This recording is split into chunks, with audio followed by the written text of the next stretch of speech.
Good morning. Good morning, people. Welcome to my page. Welcome to my page. This is Hell Kitty coming at you live.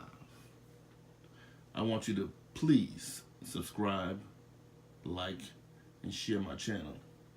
Today's video is about a guy comparing the Corvette against the Camaro ZL1. Those new ZL1s are compatible with the Z06. Z06 is 665 horse, 665 feet of torque. Let's see what he got to say. Let's get it.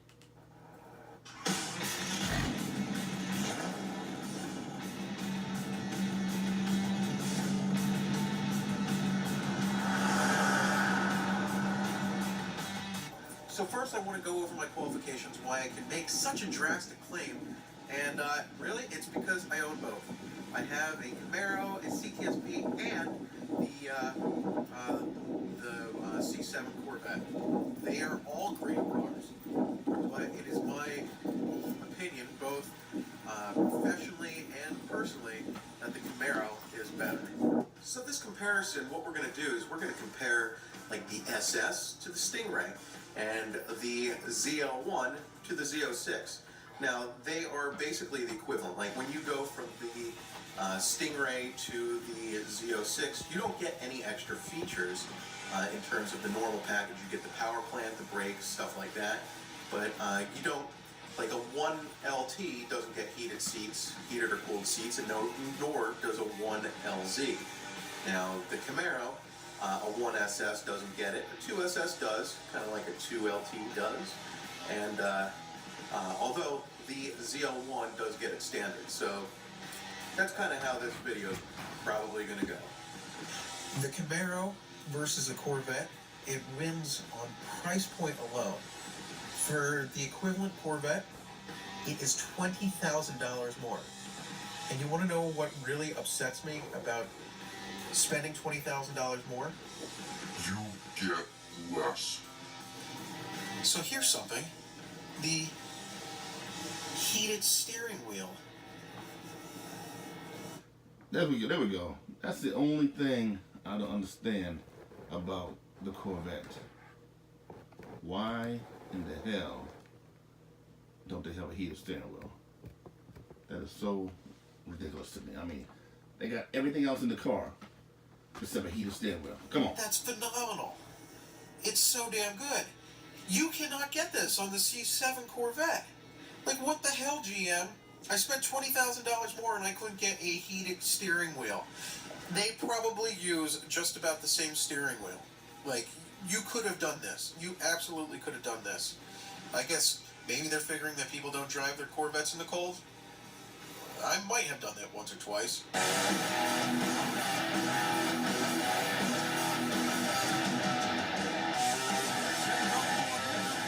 So not only do you get a heated steering wheel when you're option for option, you also get rear seats.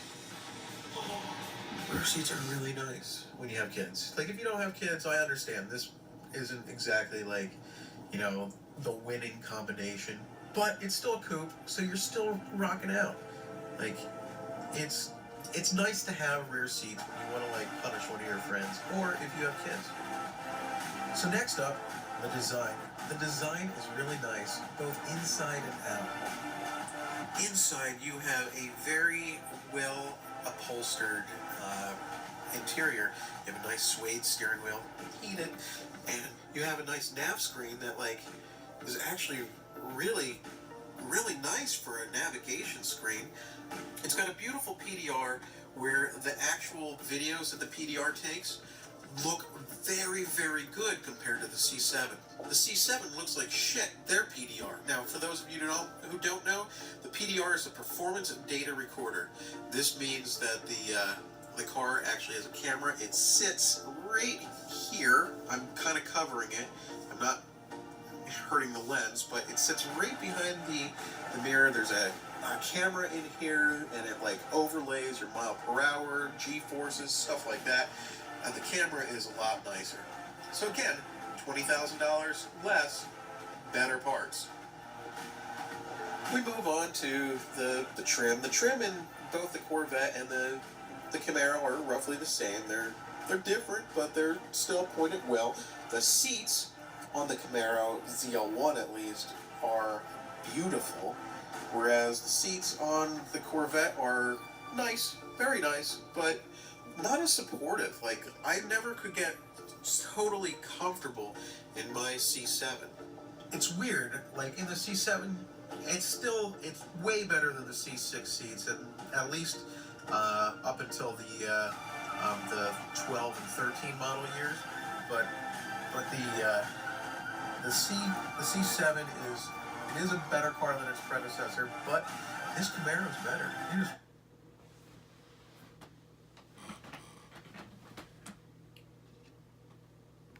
Speeds with the Camaro.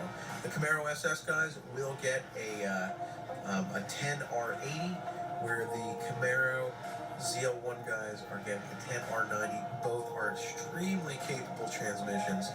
The 10-speed is insane. The 8-speed's a great transmission, but the 10-speed makes it kind of look like junk. It's wild. And I thought the 8-speed made the 6-speed look like junk. I thought the 6-speed made the 4-speed look like junk. So, I mean, the progression's crazy. I never thought that the 8-speed would look like junk, let alone so quickly. And then I never thought that they would put the 10-speed in the Camaro and not put it in the Corvette. I mean, truthfully, they can't fit it in the Corvette. But shit, like, are you kidding me?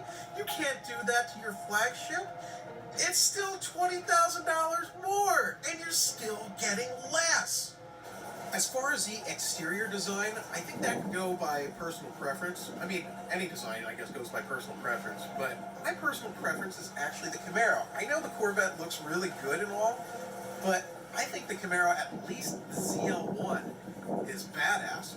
Now, the 19 Camaro SS has a little thing going on, but the ZL1 is beautiful. You have these just like mean-looking body lines. It looks fast, and it is fast. I mean, this thing makes 650 horsepower. Well, mine actually makes a lot more. I have drag radials on here. I got a camshaft in it. You can hear the cam low.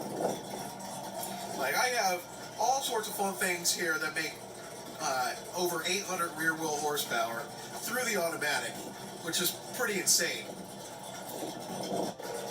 Hey, you get a trunk that actually holds stuff. Apparently, I got a lot of stuff in here.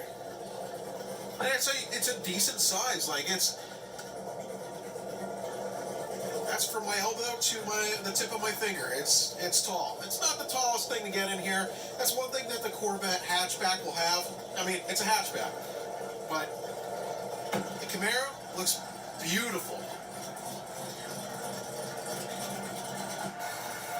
You know what else the Camaro has that the Corvette does not? Cooling. It is insane for cooling mods. Both my Corvette and my Camaro are making a good bit of power. The Corvette is faster because it is lighter, but the Camaro has insane cooling. Look at that grille. You have cooling everywhere. You have cooler here, like a bajillion coolers in here. There are heat exchangers everywhere. The blower itself has 2 heat exchangers. The Rad has 2 heat exchangers. This is a track-ready car that overheating is not a problem. Engine bay-wise, there is a decent amount of space. Now, on ours, we added headers. Well, on mine, I added headers and a couple other things. We got a smaller pulley, ported blower, all this fun stuff, big gulp intake, all sorts of cool things.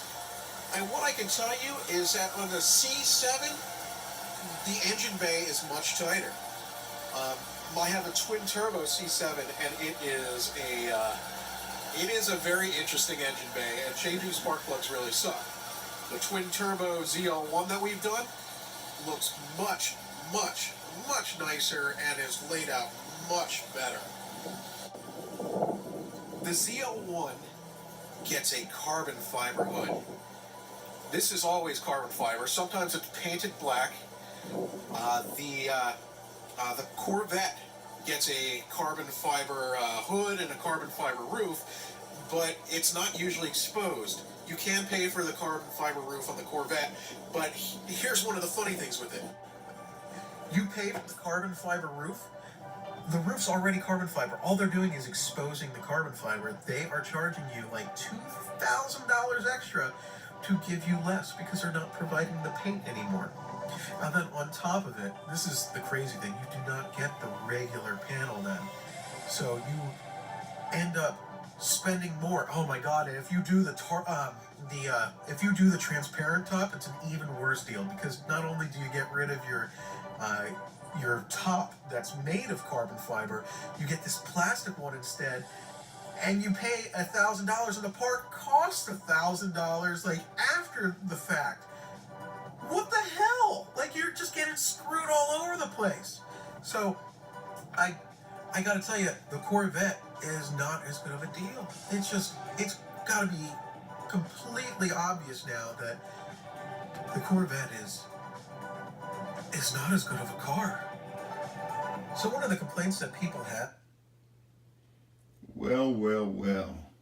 He just said the Corvette is not as good of a car. Holy bananas. All I can say is the Corvette is badass. They might have screwed up adding or charging extra money for taking parts off, which I don't really understand that. And that's what he's trying to explain in the video. That part is kind of crazy to me. Let's go. About the Camaro, which I don't actually understand, is that they say that the visibility is bad out of it. Well, truthfully, the visibility is bad out of most sports cars. So, like, when you say the visibility is bad, to me that means that there's got to be something like you got to have some kind of weird tunnel vision. That is not the case. Like, if you look out the window here, guess what? I see everything.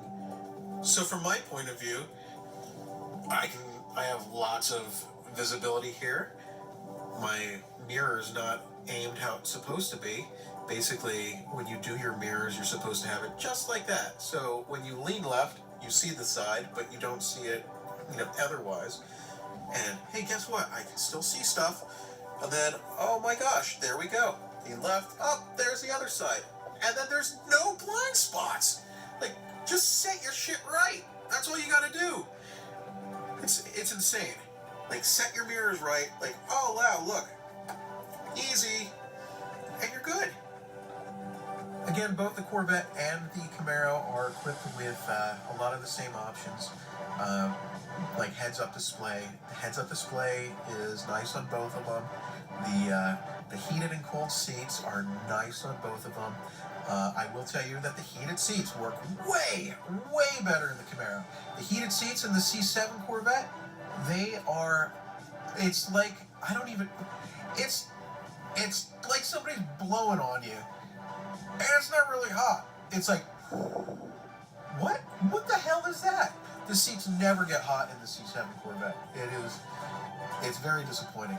And and for cooling purposes, like, you get a brush of cold air for a quick second and then it stops. And it's like, wait, what?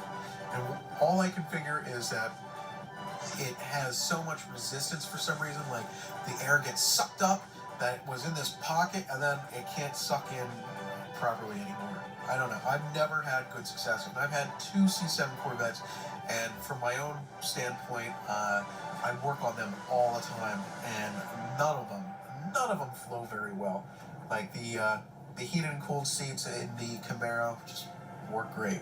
It's silly. Like, again, $20,000 less for the Camaro, better parts. The Camaro interior, minus the 1SS, is really, really nice. The 1SS interior, no, not breaking into somebody's car, it's just under another Camaro. The 1SS interior, it's not bad, it's a little bland. Like, it's all cloth, but it doesn't feel too bad. You still get a leather steering wheel. You do not get the heated steering wheel anymore, and you don't get the heated and cooled seats. But the 1SS is a little bit bland. If you're comparing a 1SS to a 1LT, so the base model for the Camaro SS to the base model of the Stingray, at that point, I would choose the Stingray. But once you start putting any options on it, I mean, it's Camaro all day long. Like, absolutely all day long. And I'm sorry, but that's the truth. And I've had a lot of all of them. I gotta say, I was kind of sad that I like driving my Camaro way more than my C7. Not that I dislike driving my C7, but Camaro's just a nicer car.